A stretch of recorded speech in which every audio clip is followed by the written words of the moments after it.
Di masyarakat kita sekarang ya, kita nih punya dua dunia. Hmm. Kalau dulu dunia itu dunia nyata dan dunia lain, Hmm. sekarang dunia kita adalah dunia nyata dan dunia maya. Dan itu tidak bisa kita pungkiri bahwa salah satu ladang dakwah yang sangat subur sekarang adalah sosial media, khususnya pengguna Facebook dan Instagram. Kalau bukan kita yang memanfaatkan panggung sosial media ini, maka akan direbut oleh orang-orang sebelah. Kan jangan salahkan mereka.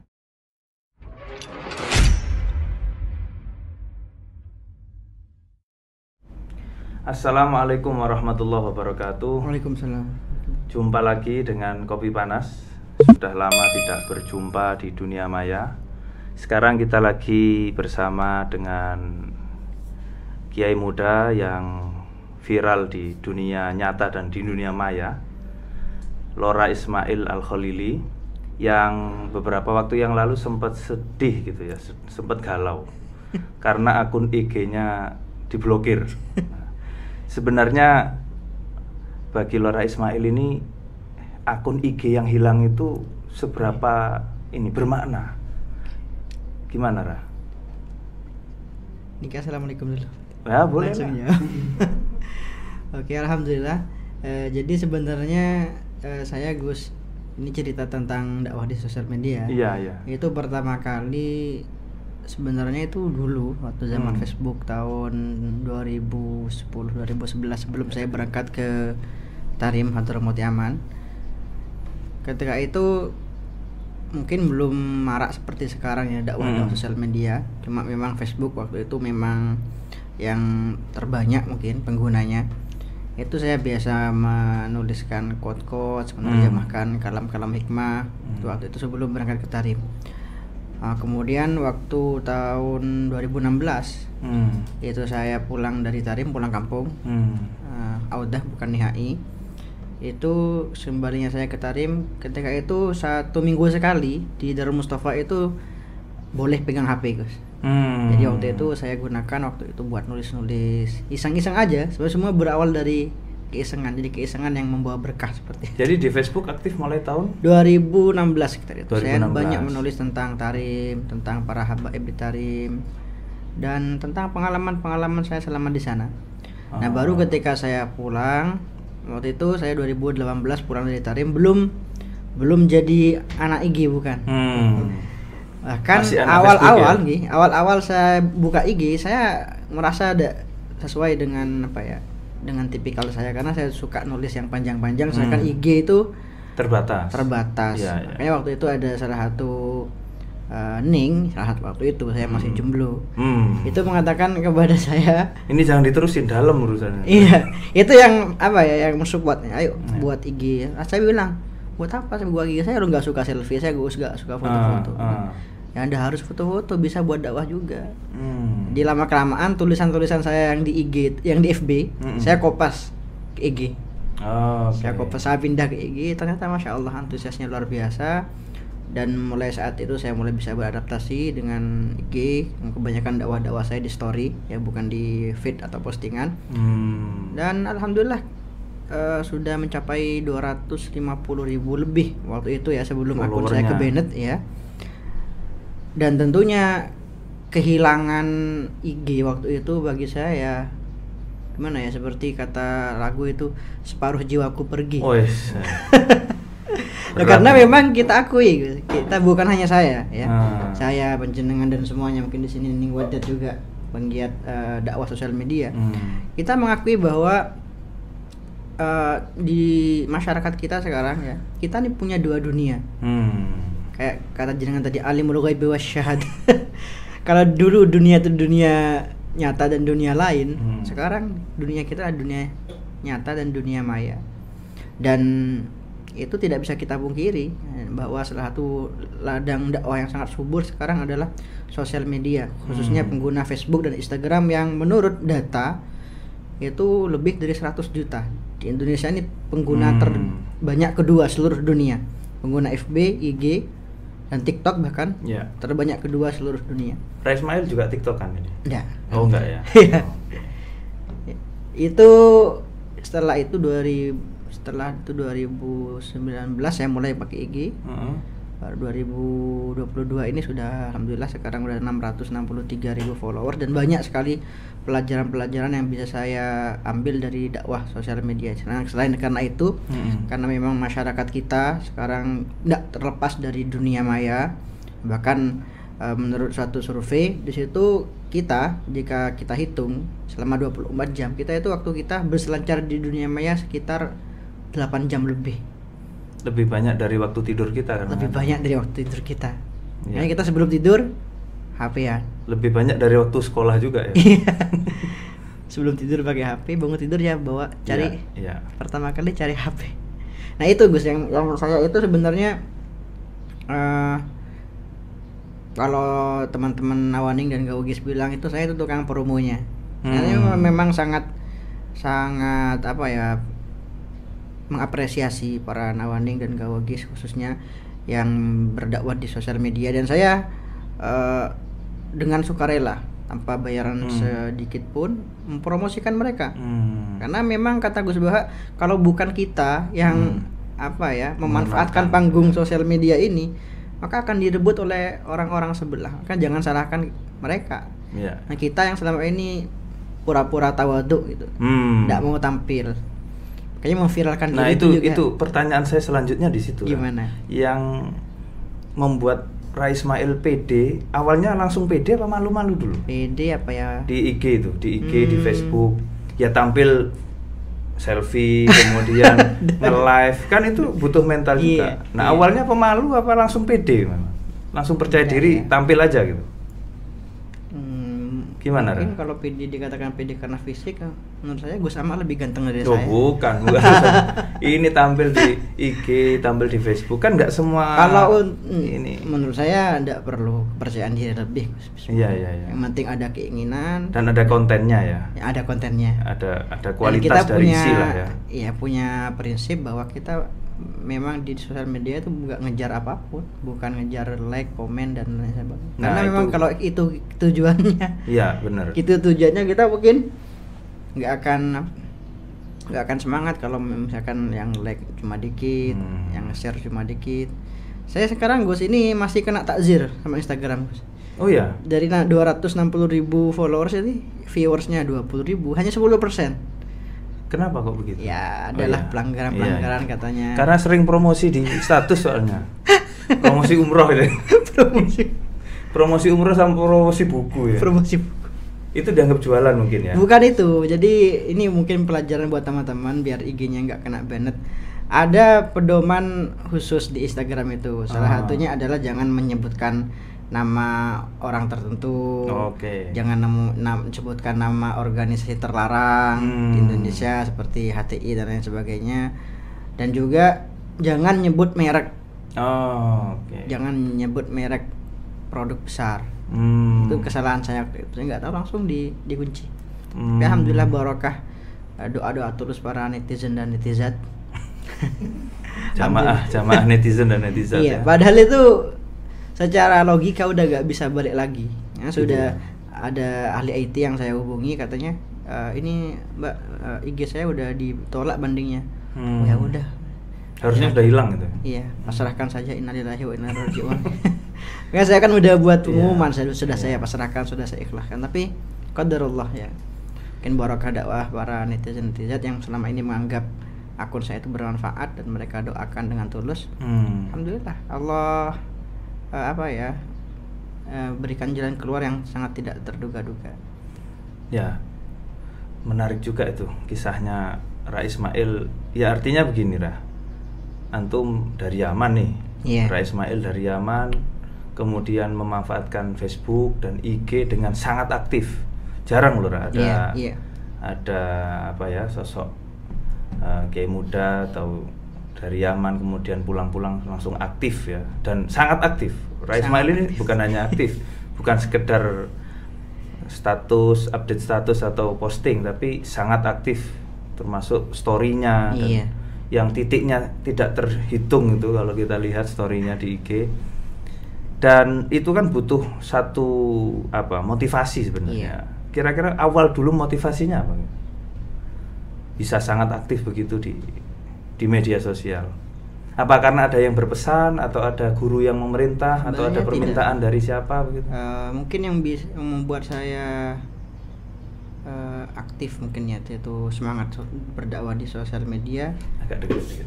Itu karena banyak sekali ya orang-orang itu yang merasa terinspirasi, merasa tercerahkan dari komen-komen yang saya baca di DM netizen. Itu bahkan ketika saya buka Q&A, Gus, ini mungkin pelajaran buat teman-teman santri yang mungkin apa itu minder atau insecure ketika berdakwah di sosial media, mengatakan udah banyak lah yang dakwah di sosial media yang seperti itu, kata mereka. Para ning Gus juga sudah banyak.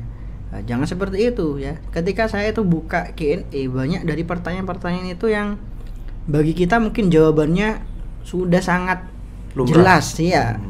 Apa yang ditanyakan sudah sangat jelas. Tapi ketika mereka mendapatkan jawabannya, itu mereka berkata, "Oh, saya baru tahu." Ini merupakan edukasi yang sangat bermanfaat bagi saya. Dan dari situ saya mulai menyadari ternyata betapa pentingnya kita mengirimkan edukasi atau maklumat agama khususnya kepada para muda kita sekarang ya, para masyarakat mereka kita. Butuh itu ya. Mereka butuh itu. Dan nggak punya waktu untuk karena kata para ulama kita yang sekarang memang benar-benar memanfaatkan sosial media. Semuanya punya Habib Al-Jufri, Habib Umar, Syekh Buti, meskipun mungkin ada adminnya. Ya nggak kayak saya memang terjun langsung. Karena para pemuda sekarang lebih banyak duduk di sosial media daripada duduk di masjid. Iktikaf di Instagram dan Facebook lah gitu. Makanya itu saya sering mengajak, ayolah kalian itu para santri, kalian ketika di sosial media sekarang itu pandangan masyarakat itu, Gus, sosial media itu jadi barometer utama masyarakat menilai seseorang. Jadi misalkan nih, kalau dulu ya ada seseorang mau melamar anak gadisnya, yang dia lakukan apa? Ya cari tahu tentang laki-laki tersebut, ngirim mungkin ya orang-orang yang kenal sama, mencari profilnya lah gitu. Kalau dulu, Gus, belum ada profil, belum ada sosial media. Tapi sekarang kan udah ada sosial media. Dilihat akunnya. Lihat akunnya dulu. Ini kayak apa? Makanya saya sering mengatakan kepada adik-adik santri, ayolah kalian itu kalau memang tidak bisa membuat bangga dunia pesantren, mengharumkan dunia pesantren di dunia maya, kalian itu jangan malah merusak citra pesantren di dunia maya. Seperti itu.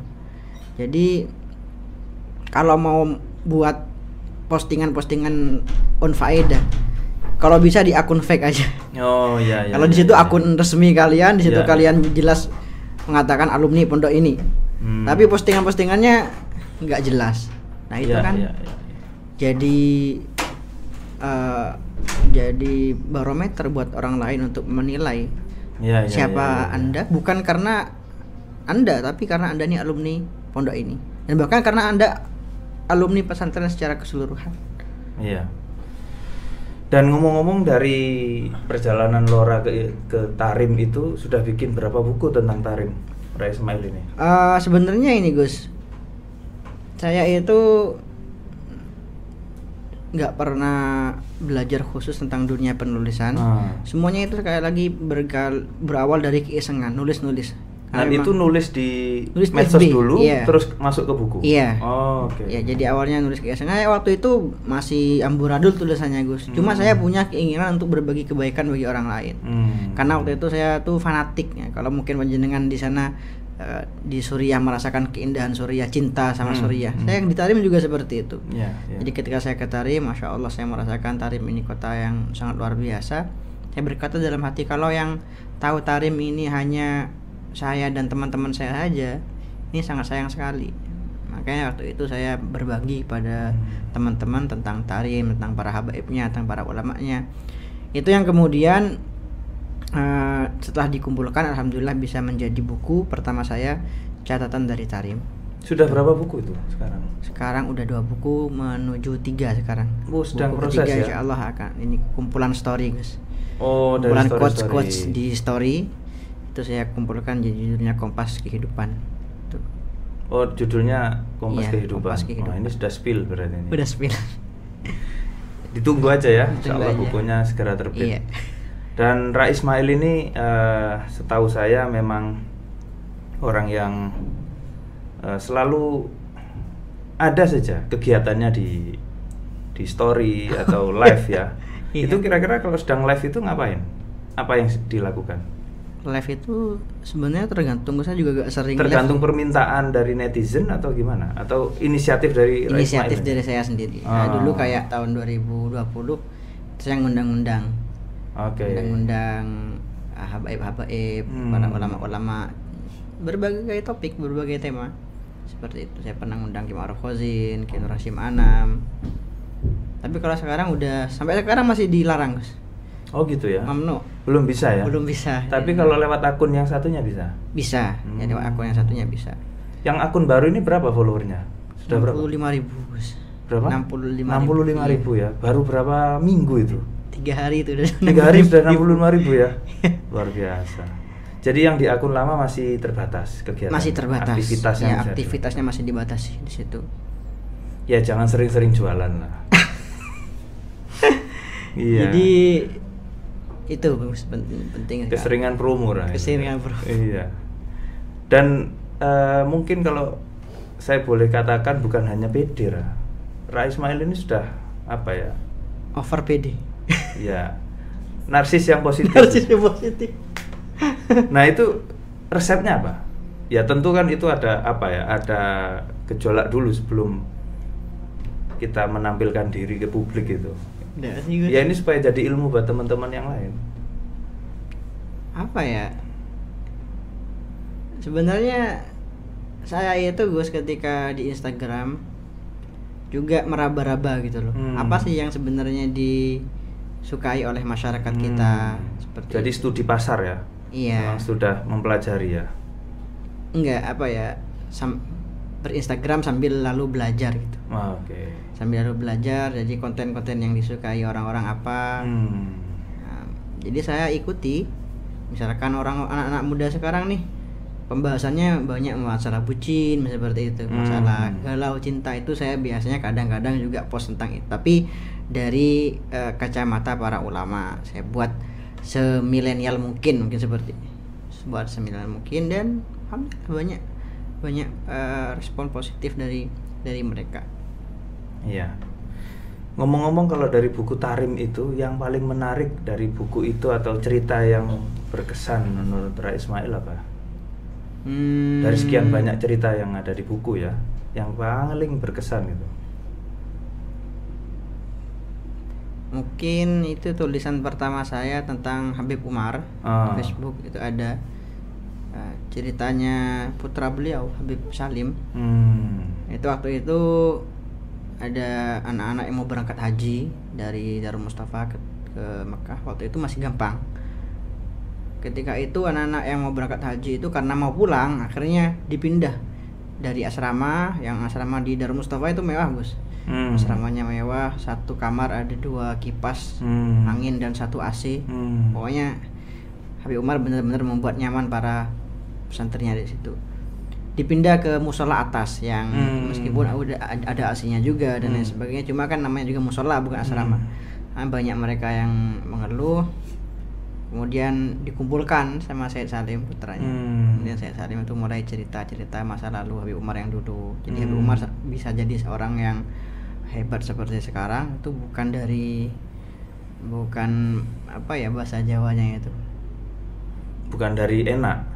Iya, kayak rekoso kayak tadi jenengan cerita ya Idris yang beli tanah dari awal itu. Iya, jerih payah lah. Iya, memang awalnya bersakit-sakit dahulu. Nah, Habib Salim kemudian cerita pernah dulu ada orang yang mengklaim tanahnya Habib Umar. Padahal surat-suratnya ada di Habib Umar semua. Setelah itu sama Said Salim didatengin, ternyata orangnya masih bersikukuh itu tanahnya dia. Nah, lapor ke Habib Umar, Habib ini ada orang yang begini. Apa kata Habib Umar? Jawabannya di luar dugaan. Kata Habib Umar, ya udah, mulai saat ini kita hibahkan tanah itu buat dia, kita ikhlaskan. Aku bisa seperti itu, tanahnya surat-suratnya ada di kita, dokumennya semua ada di kita, kata saya tadi. Kata Habib Umar, katanya wahai anakku, kita ini tidak akan berselisih dengan siapapun hanya gara-gara masalah dunia.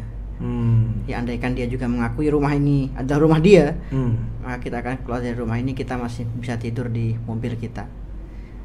Dan itu menurut saya salah satu hal yang paling berharga yang saya pelajari dari beliau selama saya berguru kepada beliau, yaitu Habib Umar ini sosok yang bisa kita katakan sosok yang penyejuk dan pemersatu. Sosok yang penyejuk dan pemersatu, dan beliau tidak pernah saya dengar menjelek-jelekkan golongan tertentu atau mungkin menggibah, berkomentar buruk ya tentang seseorang di majelis-majelis beliau, tidak pernah. Jadi itu yang memang paling berkesan mungkin bagi saya ya, yang mencerminkan prinsip Habib Umar selama ini, yang itu Islam wasati, Islam moderat, yang menyampaikan pesan-pesan Islam yang damai, yang rahmatan lil alamin. Wah, luar biasa itu.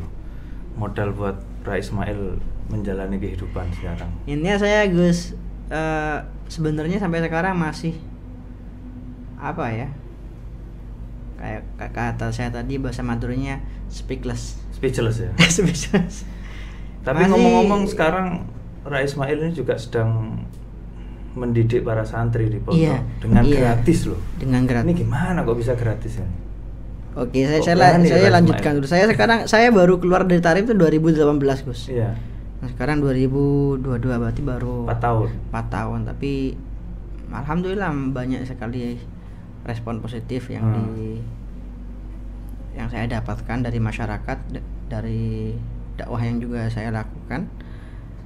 Saya sampai heran sendiri kadang itu, Gus. Saya ini murni alumni SDN. Kemayoran 1, habis itu langsung mondok murni santri. Gak punya gelar kayak Gus Ama, SPD, MHI. Iya, Gus. Gelar nggak menjamin kesuksesan. Enggak, saya sering bilang kalau saya ini punya gelar 1, bukan LC, LG. Apa itu? Lora ganteng. Wes. Guyan Jadi basisnya ya udah mulai keluar nih. Oke, saya jadi heran juga selama ini sebenarnya diundang-undang ke kampus-kampus. Di ITS saya pernah ngisi, di UNER pernah ngisi, di mana lagi, UIN Maliki, UINSA. Cuma saya yakin bahwa semuanya barokah para masyaikh. Saya nggak punya andil sama sekali, ini murni barokah para guru saya, barokah Habib Umar, barokah Imam Zubair, dan para guru saya yang lain.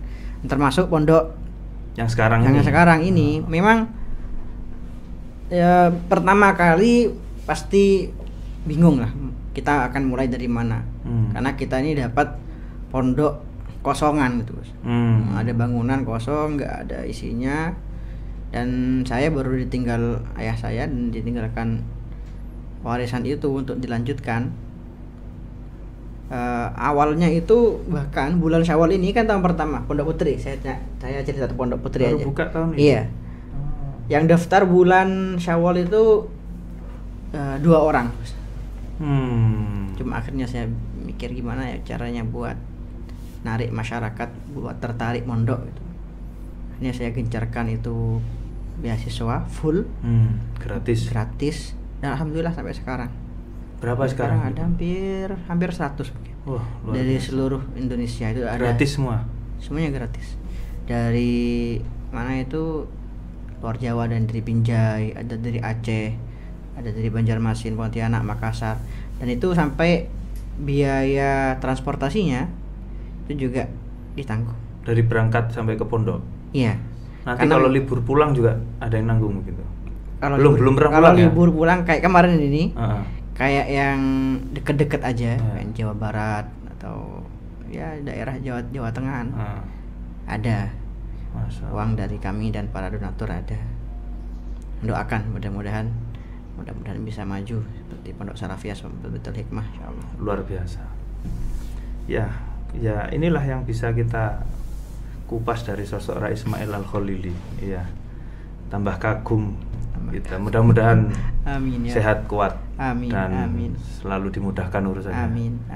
Kita juga mudah-mudahan bisa terus berdakwah di media sosial. Amin. Itu penting, Gus. Ya. Saya sebenarnya paling sering gitu ngajak-ngajak orang, ayolah ya, aktif di sosial media. Eman-eman kalau punya ilmu nggak disebarkan di sosial media.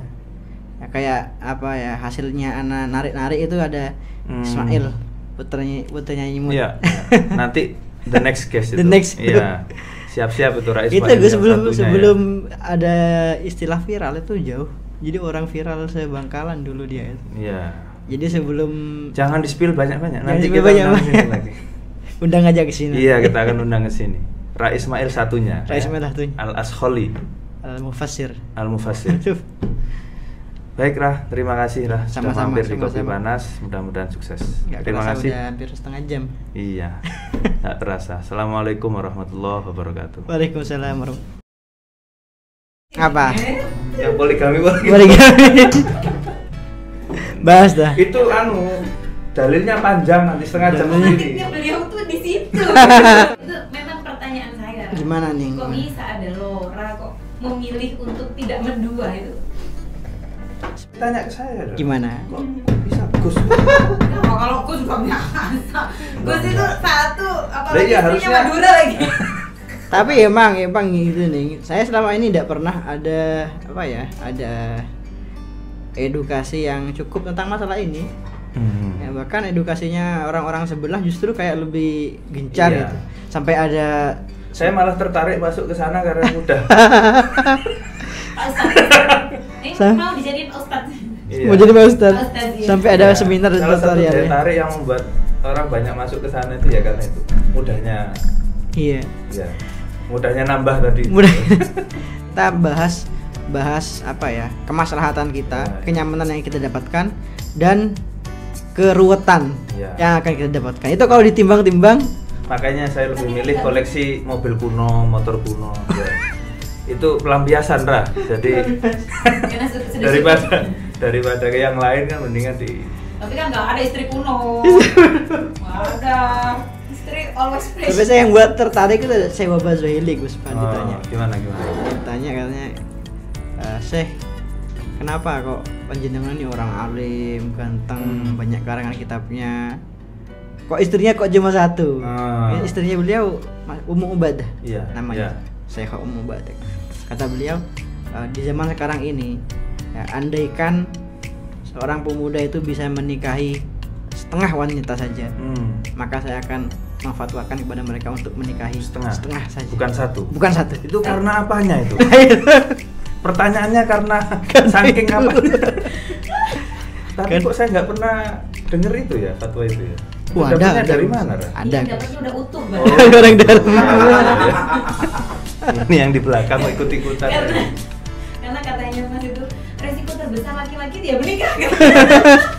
Jadi kalau setelah menikah kok ngambil resiko-resiko yang lain itu biasa. Nyetir, mengambil resiko itu biasa. Nikah aja resiko kok.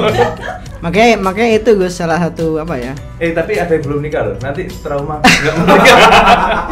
Salah satu selimur bahasa Jawanya gitu. Ya, hiburan ya, biar saya tidak mikir-mikir ke situ. Udah hiburannya ya dakwah sosial media ini dah. Menyibukkan diri dengan hal positif. Jadi semua dalam rangka menyalurkan itu tadi ya. Saya mungkin banyak yang nggak gila, saya tuh banyak yang heran.